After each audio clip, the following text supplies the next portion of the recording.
तो ये सच्ची घटना है मुजफ्फरनगर के साजू की। साजू एक गरीब घर से बिलोंग करती थी और उसके जो पिताजी थे वो भी मर गए थे। वो अपनी माता के साथ अकेले रहा करती थी और उसकी माँ को भी कैंसर था, जिसकी वजह से वो हमेशा उसे ताने मारते रहती थी। लेकिन एक वही थी जो अपनी माँ से बहुत ज़्यादा प्यार करती थी। साजू अपनी माँ को कभी भी अकेला नहीं छोड़ना चाहती थी और अभी साजू अपने ट्यूशन को जाने लग जाती है, क्योंकि वो आतिफ नाम के एक बच्चे को ट्यूशन पढ़ाती है। और ये है उसके घर के पास जाने वाला कच्चा रास्ता, जहाँ उसकी माँ ने उसे हमेशा के लिए जाने के लिए मना किया गया है, क्योंकि यह है एक साबित रास्ता। अब आतिफ के वहाँ पर साजू पहुँच गई होती है, क्योंकि उसे ट्यूशन पढ़ाना पड़ता है, लेकिन वो केवल 10 मिनट लेट हो गई होती है, जिससे आतिफ की मम्मी से डांटने लग जाती है और साथ ही साथ काफ़ी हंगामा खड़ा करती है और उससे बोलती कि अगली बार अगर तुम्हें थोड़ी सी भी लेट हुई तो मैं तुम्हें ट्यूशन पढ़ाने नहीं दूंगी अपने बच्चे को। इसलिए साजू हाँ बोल देती है और फिर चले जाती है आतिफ को ट्यूशन पढ़ाने। आतिफ को ट्यूशन पढ़ाकर जब साजू घर आती है तो रात को अपनी मम्मी को कैंसर की दवाई देने लग जाती है और जैसे ही वो रसोई में पानी पीने के लिए जाती है और अभी वो पानी पी ही रही होती है कि तभी उसकी मम्मी को वो कुछ भी कहे नहीं जाते। मतलब उसकी मम्मी से वो कुछ सवाल पूछ रही होती है, लेकिन उसकी मम्मी उसका जवाब नहीं देती है, जिससे साजू को काफ़ी टेंशन हो जाती है और वो समझ जाती है कि मम्मी के साथ शायद कुछ बुरा हुआ है। इसलिए वो पानी पीती है और उसी वक्त दौड़ के चले जाती है, क्योंकि उसे पता था कि अगर वो अभी नहीं जाएगी तो काफ़ी ज़्यादा देर हो जाएगी और इसलिए अभी दौड़ लगा के जाने लग जाती है। और वो जैसे ही अम्मी के पास पहुंचती है वो देखती है कि उसकी अम्मी को तो कैंसर है, इसलिए उसे दौरा पड़ चुका है और वो वहीं पर बेहोश हो गई है, जिससे वो काफ़ी घबरा जाती है और अपनी अम्मी को आवाज़ लगाने लग जाती है और दौड़ के वहाँ से डॉक्टर को बुलाने लेने चली जाती है। लेकिन रास्ते में उसे वही कच्चा रास्ता दिखता है जिसे उसकी अम्मी ने जहाँ पर जाने के लिए मना किया होता है। लेकिन अभी उसकी अम्मी की जान खतरे में होती है, इसलिए वो बिना सोचे समझे सोचने लग जाती है कि अम्मी ने उसे क्या क्या कहा है और उसकी अम्मी से यही सब कह रही होती है कि तुम कभी भी कच्चे रास्ते से मत जाना। लेकिन वो अब इस बात का ख्याल नहीं करती है और उसी कच्चे रास्ते की ओर जाने लग जाती है। जैसे जैसे वो आगे दौड़ रही थी हमें ऐसा दिखाया जाता है कि कोई उसे देख रहा है और उस पर पूरा ध्यान टिकाया हुआ है। अब वो थोड़ा ही आगे गई होती है कि तभी उसकी चुन्नी एक गुलाब के पेड़ पर अटक जाती है। इसे लगता है कि ये केवल गुलाब के पेड़ पर अटके, लेकिन उस चुन्नी किसी ने पकड़ी हुई थी और ज़मीन के अंदर से कोई उसे काफ़ी गंदी तरीके से देख रहा होता है। और अब अपनी चुन्नी को वहीं पर छोड़कर साजू जोर से भाग जाती है, क्योंकि उसे अपनी मम्मी की कैसी भी जान बचानी है। और अब हमें दिखाया जाता है कि चुन्नी जलने लग गई है, क्योंकि वो चुन्नी वहाँ पर साजू छोड़ गई थी और चुन्नी में अभी आग लग गई है। तो अब साजू थोड़ा ही आगे गई होती है कि वो गिर जाती है और जो उसका पैर होता है उसमें काफ़ी बड़ा घाव हो जाता है और उसे दूर से कोई देख रहा भी होता है। और अब उसकी पैजामा जो होती है वो भी फट जाती है और साथ ही साथ उसके पैर में कुछ ज़्यादा ही चोट के लग जाती है। लेकिन फिर भी वो वहाँ से जाने लग जाती है, क्योंकि उसे कैसे भी करके डॉक्टर को बुलाना है और अपनी अम्मी की जान बचानी है। अब वो डॉक्टर को बुलाकर वहाँ पर ले आई थी, लेकिन डॉक्टर बोलते कि अब तुम्हारी मम्मी का कैंसर और तेज़ी से बढ़ते जा रहा है और तुम्हें जल्दी इसका इलाज कराना पड़ेगा।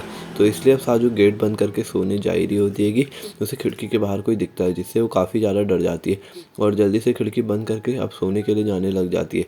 और उसी वक्त वहाँ पर काफ़ी तेज़ी से हवा भी चलने लग जाती है, लेकिन वो जल्दी से जाती है और बेडशीट ओढ़कर सोने की कोशिश करती है और सो भी जाती है। लेकिन उसे ये बात पता नहीं कि यार उसके घर में बुरी श्रापित शक्ति घुस गई है, जिस रास्ते पर वो गई थी, और वो श्रापित शक्ति उसी के साथ वहाँ पर आ गई है। और अब हमें दिखाया जाता है कि यार वो जो जिन होता है वो उसके पीछे खड़ा है। एक बाबा ने इसे बताया होता है कि यार एक जिन नाम की प्रजाति है। अब उसकी अम्मी की तबीयत थोड़ा सा सही होती है और वो देखती है कि यार ये जो बेडशीट साजू ने ओढ़ी हुई है वो जली हुई है, जिससे वो काफ़ी घबरा जाती है और साजू का आवाज़ भी लगाने लग जाती है और बोलती कि यार तुम्हारी बेडशीट कैसे जली। तो साजू अपनी अम्मी की बात काटते हुए यह कह देती है कि जो हमारे चौक के बच्चे हैं क्या पता उन्होंने जला दी होगी, क्योंकि जो इनके माहौल के बच्चे होते हैं वो काफ़ी ख़राब होते हैं। तो अभी बात है डॉक्टर को बताने के लिए चल जाती है और डॉक्टर से कहती है कि यार अम्मी की तबीयत काफ़ी ज़्यादा ख़राब है और मेरे साथ भी कुछ ना कुछ हो रहा है। डॉक्टर का नाम है समीर और ये समीर को काफ़ी चाहती है और समीर से गलती से हाथ लगा देता है, लेकिन उसी वक्त इसका हाथ जलने लग जाता है। इससे साजू कुछ ज़्यादा ही घबरा जाती है और उसका हाथ देखने के लिए चले जाती है और जो उसके हाथ का जला हुआ घाव होता है वो धीरे धीरे करके बढ़ते भी जा रहा होता है। लेकिन फिर भी समीर साजू से कहता है कि तुम बिल्कुल भी चिंता मत करो और मैं ठीक हूँ। और अब साजू चली गई होती है, लेकिन रात का वक्त दिखाया जाता है कि यार वही जला हुआ हाथ अब इसकी ओर भी आ रहा है, इसे मारना चाहता है। तब हमें दिखाया जाता है कि समीर के घर की रात में लाइट चले जाती है और जैसे ही देखने के लिए जाता है तो किसी ने उसका मीटर वाला तार निकाल दिया होता है, जिससे काफ़ी ज़्यादा घबरा जाता है और सोचता है कि यहाँ पर मैं अकेले रहता हूँ तो मीटर वाला तार किसने निकाला। तभी उसे वो जला हुआ हाथ दोबारा दिख जाता है, जिससे वो काफ़ी डर जाता है और सीधे अपने कमरे के अंदर भागने लग जाता है। और अब वो कमरे के अंदर घुस गया था तो उसने जल्दी से गेट बंद कर दिया होता है, क्योंकि अब वो काफ़ी ज़्यादा डर गया था और उसे भी ये लगता था कि यार अभी भूत मुझे मार ही देगा।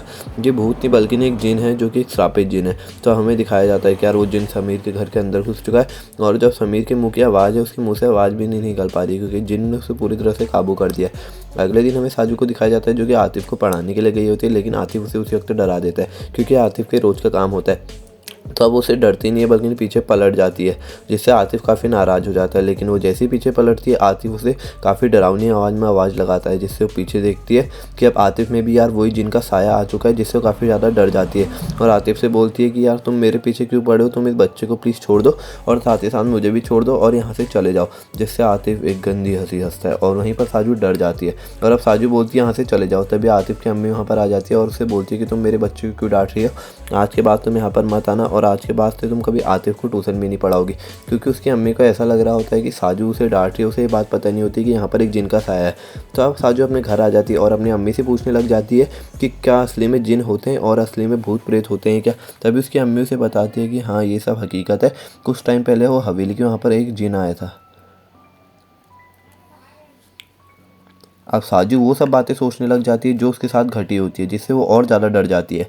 और अब हमें दिखाया जाता है कि साजू एक बाबा के पास चली गई है ये पता लगाने के लिए कि जो मेरे पास जो भूत प्रेत का साया है वो सच्ची में जिन है या फिर कोई और है। तो बाबा उसे बताते हैं कि वो एक श्रापित जिन है जो कि खूबसूरत लड़कियों के पीछे पड़ता है और उसे अपनी एक औरत को अपनी दुनिया में लेके जाना है, जिससे उसे मुक्ति मिलेगी। और अब बाबा उसे बोलते हैं कि मैं तुझे एक ऐसा जादुई खंजर दूंगा, अगर तू उसे उस जिन के अंदर घोप देगी तो तू जिन से मुक्ति पा सकती है और साथ ही साथ उस जिन का पूरा जो ध्यान है उसे तू ही भटका सकती है और जिन को केवल तू ही मार सकती है। उसके अलावा ये काम ना मैं कर सकता हूँ ना कोई और। तो बाबा अपना एक खुफिया खंजर जो कि जादुई खंजर होता है, जो कि बाबा द्वारा बनाया होता है, तो वो उसे साजू को देने के लिए चले जाते हैं। जिससे साजू थोड़े पल के लिए तो खुश होती है, लेकिन फिर सोचती है कि मैं उसका अकेले सामना कैसे करूँगी। और अब बाबा खंजर साजू के हाथ में पकड़ा देती है और साजू भी उसे पकड़ देती है, क्योंकि उसके पास कोई और चारा होता नहीं है और अब उसे कैसे भी करके अकेले उस जिन का सामना करना पड़ेगा। इसलिए वो समीर के पास चले जाती है समीर से मदद मांगने के लिए, और समीर भी उससे कहता है हाँ कि मैं तुम्हारी मदद करने के लिए तैयार हूँ और हम रात में उस हवेली में जाएंगे।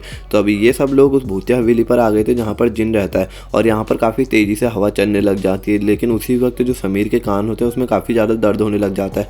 वो दर्द से वहीं पर चिल्लाने लग जाता है और वहीं पर बैठ जाता है, क्योंकि उसे वो दर्द सहा नहीं जा रहा होता है, जिससे साजू काफ़ी ज़्यादा डर जाती है।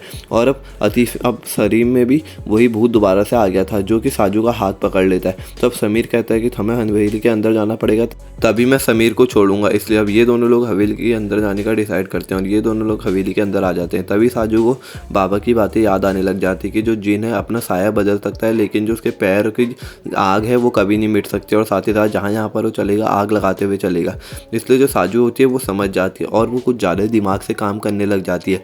वो एक तरकीब सोचती है कि मैं समीर के पास जाऊँगी, मतलब जो समीर के अंदर जिन की आत्मा है मैं उसके पास जाऊँगी और उसे अपने माया जाल में फंसा दूँगी और साथ ही साथ उसके करीब जाकर उसे मार दूँगी। अब जो साजू के पास खंजर होता है वो उसे निकाल देती है और उसी वक्त समीर के गले में घोंप देती है, जिससे समीर की वहीं पर मौत हो जाती है और साथ ही साथ उसे मुक्ति भी मिल जाती है और जिन अपनी उसी दुनिया में चले जाता है जहाँ से वह आया होता है। तो अब धीरे धीरे करके जो शरीर होता है समीर का वो मिटने लग जाता है, क्योंकि इसमें जिन की आत्मा होती है और साथ ही साथ वहाँ पर ब्लास्ट हो जाता है और जिन वहाँ से चले जाता है। अगले दिन सारू काफ़ी नाराज़ हो जाती है और सोचती है कि यार मैंने अपने आशिक को मार दिया समीर को, लेकिन बाबा उससे बोलते तेरी इसमें कोई गलती नहीं है, समीर को तो उस भूत प्रेत जो जिन है उसने पहले ही मार दिया। वो एक दिन उसके घर में गया था और उसी दिन उसने समीर को मार दिया था और अभी तक वो केवल समीर का रूप लेकर के रह रहा होता है।